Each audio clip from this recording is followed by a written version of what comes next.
Hola, ¿qué tal? Mi nombre es María Trinidad Apolinar López y les voy a hablar un poquito acerca de la evolución de la física, esto antes de los griegos y durante.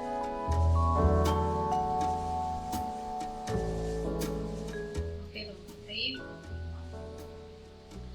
Durante los griegos, antes de los griegos, disculpen. La física antes de los griegos de la antigüedad clásica estuvo marcada por el interés de las civilizaciones existentes por explicar los fenómenos naturales que ocurrían a su alrededor, desde la lluvia a las tormentas, pasando por el movimiento del sol a las Al inicio de los tiempos existieron los llamados fenómenos naturales como la lluvia, eclipses del día, erupciones volcánicas, truenos, caída libre.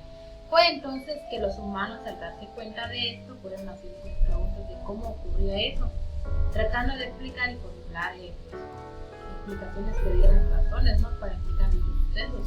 Con el paso del tiempo hubo pensadores que se enfocaban a observar estos fenómenos y intentar explicarlos. Y así fueron pasando mucho tiempo, muchos años, y eran muchísimas las teorías ya fallidas de estos observadores. Pero aún así seguían intentando dar respuesta lógica de cada suceso. Cabe señalar que estos primeros experimentos son la base de la física actual. Entre las primeras civilizaciones que dieron página a primeros experimentos son chinos, egipcios, mayas y babilonios, los cuales trataron de explicar los días y estaciones del año, creando así sus propios calendarios. Otras civilizaciones alcanzaron grandes creaciones en tecnologías como metalurgia, construcción de herramientas y edificaciones. Es así que, empezando a entender los fenómenos naturales, se dieron cuenta que podían aprovecharlos de alguna u otra forma, y así empezaron a hacer calendarios, pirámides y toda clase de cosas. Ahora vamos a hablar un poquito durante los griegos. ¿Qué pasó durante los griegos? La física durante los griegos de la antigüedad clásica comenzó a tener un poquito de algunas características que le acercaron a la disciplina tal y como se conoció posteriormente. En las civilizaciones anteriores, los que buscaban explicación a los fenómenos naturales eran los sacerdotes. Como nos dimos cuenta, eran los que buscaban, pues ahora sí, una respuesta, ¿no? Querían una respuesta a los tiempo.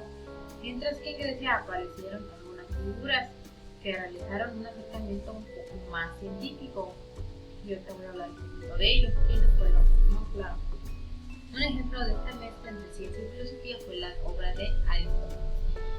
Aristóteles fue un personaje muy importante en esta época. Este autor llenó una serie de trabajos que combinaban tesis filosóficas con hipótesis físicas y, claro, que astronómicas. Sus teorías también basadas en la observación, pero sin que se desarrollaran ningún tipo de experimentos. Pues Aristóteles seguía manteniendo que todas las leyes naturales siguen su origen en los dioses. Otros autores importantes fueron Leucipo y su discípulo Demócrito. Ambos rechazaron las explicaciones sobrenaturales sobre la naturaleza y afirmaron que todos los acontecimientos tenían una causa natural. ¿Cuáles son las primeras aportaciones? Bueno, durante esta época, con la civilización griega apareció la figura del pensador y filósofo. En esta época aparecieron figuras, ¿no?, muy importantes. Estos se preguntaban sobre la causa final de la vida, la naturaleza y el universo desde diversos puntos de vista. Algunos de ellos realizaron aportaciones importantes a la física, basadas en sus observaciones.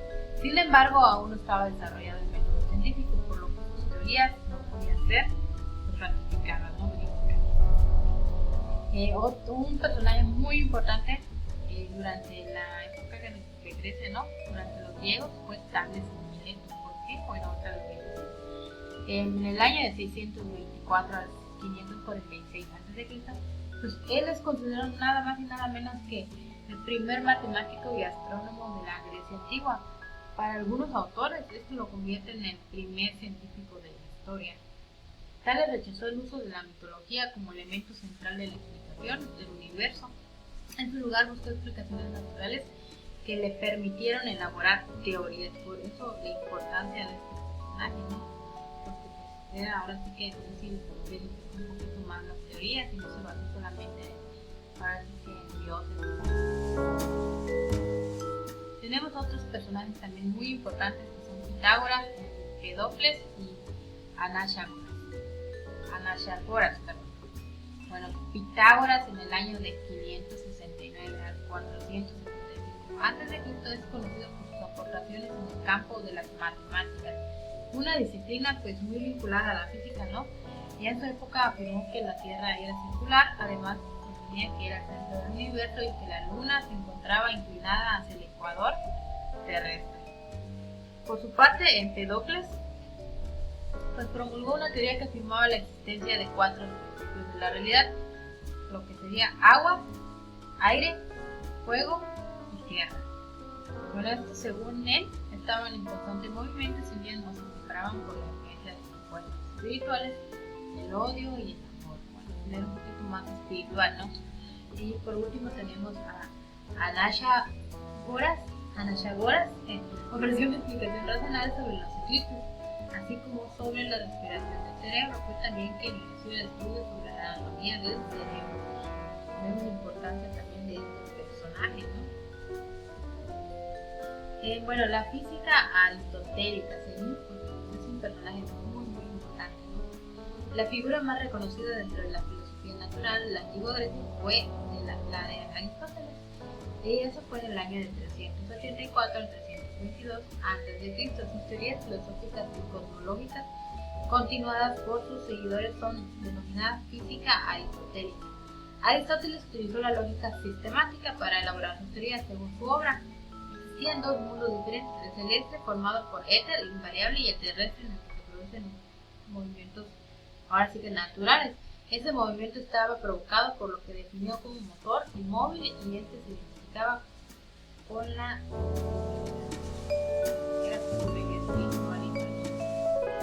bueno, ¿cuáles son los principios de la física aristotélica? Para Aristóteles, todos los elementos tenían la voluntad de cambiar su posición respecto al centro de la Tierra, un punto que consideraba también el centro del universo. Un principio muy importante de Aristóteles, ¿no? También pensaba que para llegar a la posición deseada, los objetos se veían influidos por una fuerza que los movía hacia arriba o hacia abajo. En consecuencia, desarrollaban un movimiento a velocidad constante en lineal. Otro punto es que este filósofo afirmaba que existía una relación entre velocidad y la densidad del medio, en el que moviera el objeto a más densidad, menor velocidad. También Aristóteles negó que la materia pudiera estar compuesta por átomos, ya que si fuera así tendría que haber espacios vacíos, algo que él rechazaba.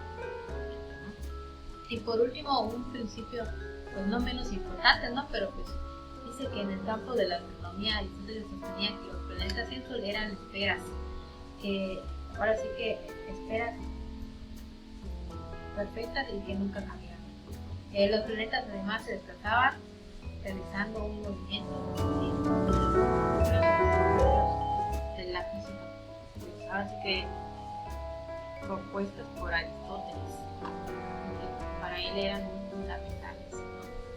Y bueno, pues principalmente esos son los puntos que yo los tomé más relevantes y que de mayor interés, ¿no? Durante esta época, que fueron pues ahora sí que muy fundamental para lo que sabemos hoy en día, ¿no? Ahora sí que los griegos, Grecia, yo creo que tuvieron a uno de los principales filósofos y principales personajes que aportaron mucho en lo que viene siendo física y las matemáticas. Y bueno, hasta aquí es todo lo que yo puedo decir. Y pues lo que yo tomé en consideración fue lo más relevante pues en esta etapa, ¿no?, de la evolución de la física. Y bueno, muchísimas gracias.